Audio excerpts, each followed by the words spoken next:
Welcome to my YouTube channel. ಎಲ್ಲ ಹೇಗಿದ್ದೀರಾ? ಚೆನ್ನಾಗಿದ್ದೀರಾ ಅಂದ್ಕೊಂಡಿದ್ದೀನಿ. ನಾನು ತುಂಬಾ ಚೆನ್ನಾಗಿದ್ದೀನಿ. ಇನ್ನೂ ಹೊಸ್ದಾಗೆಲ್ಲ ಯಾರು ನೋಡ್ತಿದ್ದೀರಾ, ಸಬ್ಸ್ಕ್ರೈಬ್ ಮಾಡಿಲ್ಲ ಅಂದರೆ ದಯವಿಟ್ಟು ಸಬ್ಸ್ಕ್ರೈಬ್ ಮಾಡಿ. ಸೊ ಇವತ್ತು ನಾನು ಏನು ಮಾಡ್ತೀನಿ ಅಂದರೆ ನುಗ್ಗೆಕಾಯಿಯಲ್ಲಿ ಸ್ಪೈಸಿಯಾಗಿ ಟೇಸ್ಟಿಯಾಗಿ ಊಟದ ಜೊತೆ ನಂಚ್ಕೊಳ್ಳೋಕ್ಕೆ, ರಸಮ್ ಜೊತೆ ನಂಚ್ಕೊಳ್ಳೋ ಥರ ಮಾಡೋಕ್ಕೆ ನುಗ್ಗೆಕಾಯಿ ಒಂದು 4 ನುಗ್ಗೆಕಾಯಿ ತಂದಿದ್ದೀನಿ.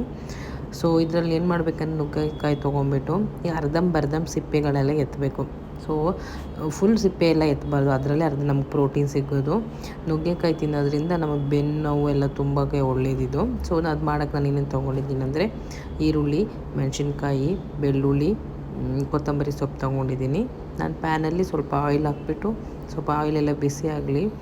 ಹುಷಾರು, ಆಯಿಲೆಲ್ಲ ಸಾಸಿವೆ ಎಲ್ಲ ಹಾಕ್ಬೇಕಾದ್ರೆ ಹಂಗೆ ಮುಖಕ್ಕೆ ಹಾರಿಬಿಡುತ್ತೆ. ನಾವು ಇಡ್ಬೇಕಾದ್ರೆ ಕೇರ್ಫುಲ್ಲಾಗಿ ಹಾಕಿಡಬೇಕು. 2 ಟೇಬಲ್ ಸ್ಪೂನ್ ಆಯಿಲು ಮತ್ತು ಸ್ವಲ್ಪ ಸಾಸಿವೆ ಹಾಕಿದ್ದೀನಿ. ಸಾಸಿವೆ ಎಲ್ಲ ನೀಟಾಗಿ ಅದೆಲ್ಲ ಜೀರಿಗೆ ಎಲ್ಲ ಹಾಕಿ ಫ್ರೈ ಮಾಡೋಕ್ಕೆ ಇಟ್ಟಿದ್ದೀನಿ. ಸೊ ನುಗ್ಗೆಕಾಯಿ ತುಂಬ ಆರೋಗ್ಯಕ್ಕೆ ಒಳ್ಳೆಯದು. ಸೊ ಹಾಗಾಗಿ ನಾನು ಇದನ್ನೇ ಮಾಡಿದ್ದೀನಿ. ನುಗ್ಗೆಕಾಯಿ ಮುಂದೆ ಎಂಥ ಚಿಕನ್ನು ಬೇಡ ಅನಿಸುತ್ತೆ ಕೆಲವೊಂದು ಟೈಮು. ಬೇಕಾದ ಪದಾರ್ಥಗಳಂದರೆ ಈರುಳ್ಳಿ, ಮೆಣಸಿನ್ಕಾಯಿ ಮತ್ತು ಬೆಳ್ಳುಳ್ಳಿ ಎಲ್ಲ ಕಟ್ ಮಾಡಿ ಚಿಕ್ಕ ಹಾಕಿ ನೋಡಿ ಹಾರ್ತಿದೆ. ಸೊ ಹುಷಾರಾಗಿ ನಾವು ಮಾಡ್ಬೇಕಾದ್ರೆ ಅಡುಗೆ ಮಾಡಬೇಕಾದ್ರೆ. ಸೊ ಮೆಣಸಿನ್ಕಾಯಿ ಒಂದು 2-3 ಕಟ್ ಮಾಡಿ ಹಾಕ್ಕೊಂಡಿದ್ದೀನಿ. ಕರ್ಬೇವಿನ ಸೊಪ್ಪು ಅದೆಲ್ಲ ಹಾಕಿದ ತಕ್ಷಣ ಹಾರ್ತಿದ್ದೆ. ಸ್ವಲ್ಪ ನಿಧಾನ ಲೋ ಫ್ಲೇಮಲ್ಲಿ ಇಟ್ಕೊಂಡ್ಬಿಟ್ಟು ಮಾಡಬೇಕಾದ್ರೆ ಕೇರ್ಫುಲ್ಲಾಗಿ ಮಾಡಿ. ಆಮೇಲೆ ಅದೆಲ್ಲ ಸ್ವಲ್ಪ ಫ್ರೈ ಆಗಲಿ. ಆಮೇಲೆ ನಾನು ಜಿಂಜರ್ ಗಾರ್ಲಿಕ್ ಪೇಸ್ಟು ಸ್ವಲ್ಪ ಹಾಕಿದ್ದೀನಿ, ಸ್ವಲ್ಪ ಟೇಸ್ಟಿಗೆ ಚೆನ್ನಾಗಿರುತ್ತೆ ಅಂತ. ಜಾಸ್ತಿ ಮಸಾಲೆ ಏನು ಹಾಕಿಲ್ಲ, ಸ್ವಲ್ಪನೇ ಹಾಕಿದ್ದೀನಿ, ಸ್ವಲ್ಪ ಟೇಸ್ಟ್ ಚೆನ್ನಾಗಿ ಬರುತ್ತೆ ಅಂತ. ಸ್ವಲ್ಪ ಲೆಂತಿ ವೀಡಿಯೋ ಫುಲ್ ನೋಡಿ, ಆವಾಗ ಈಸಿ ಅನಿಸುತ್ತೆ ನಿಮಗೆಲ್ಲ ಮಾಡಬೇಕಾದ್ರೆ. ಅದೊಂದು ಸ್ವಲ್ಪ ಸ್ಮೆಲ್ ಹೋಗೋ ಗಂಟ ನೀವು ಜಿಂಜರ್ ಗಾರ್ಲಿಕ್ ಪೇಸ್ಟ್ ಸ್ವಲ್ಪ ಚೆನ್ನಾಗಿ ಫ್ರೈ ಮಾಡಿ. ಸ್ವಲ್ಪ ದೊಡ್ಡ ಪ್ಯಾನೇ ತೊಗೊಳ್ಳಿ, ನಾನು ತುಂಬ ಚಿಕ್ಕ ಪ್ಯಾನ್ ತೊಗೊಂಡಿದ್ದೀನಿ ಅನಿಸುತ್ತೆ ನನಗೆ. ತೊಗೊಬೇಕಾದ್ರೆ ದೊಡ್ಡದು ಸ್ವಲ್ಪ ನಾನ್ ಸ್ಟಿಕ್ ಪ್ಯಾನ್ ದೊಡ್ಡದೇ ತೊಗೊಳ್ಳಿ. ಆಮೇಲೆ ಸ್ವಲ್ಪ ಚೆನ್ನಾಗಿ ಫ್ರೈ ನಮ್ಮಮ್ಮ ಎಲ್ಲ ತುಂಬ ಚೆನ್ನಾಗಿ ಮಾಡ್ತಿದ್ರು ಅವಾಗೆಲ್ಲ ನುಗ್ಗೆಕಾಯಿ ಇದೆಲ್ಲ. ನಾನಿವಾಗ ಅವರಿಂದ ನೋಡಿ ಕಲ್ತ್ಕೊಂಡಿದ್ದೀನಿ.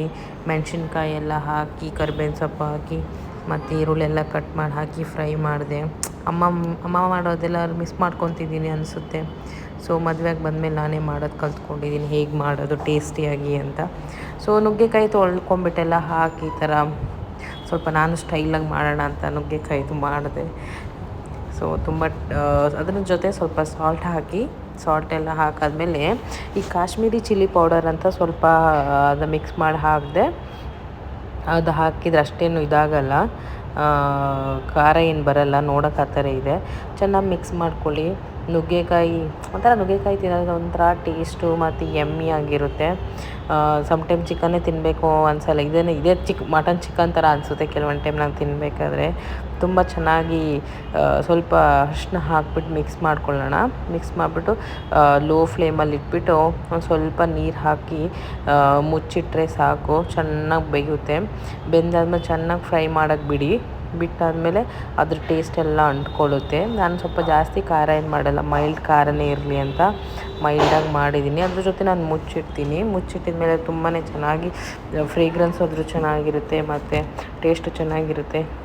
ಅವಾಗೆಲ್ಲ ನಮ್ಮಮ್ಮ ಎಲ್ಲ ಮಾಡ್ಕೊಡ್ತಿದ್ರು. ನಮ್ಮ ಮನೇಲಿ ತೋಟದಲ್ಲೆಲ್ಲ ನುಗ್ಗೆಕಾಯಿ ಎಲ್ಲ ಸಿಕ್ತಿತ್ತು ಅವಾಗೆಲ್ಲ. ಅದರಿಂದ ತೊಗೊಂಡು ಬಂದು ನಾವು ಈ ಥರ ಎಲ್ಲ ಮಾಡ್ತಿದ್ದು.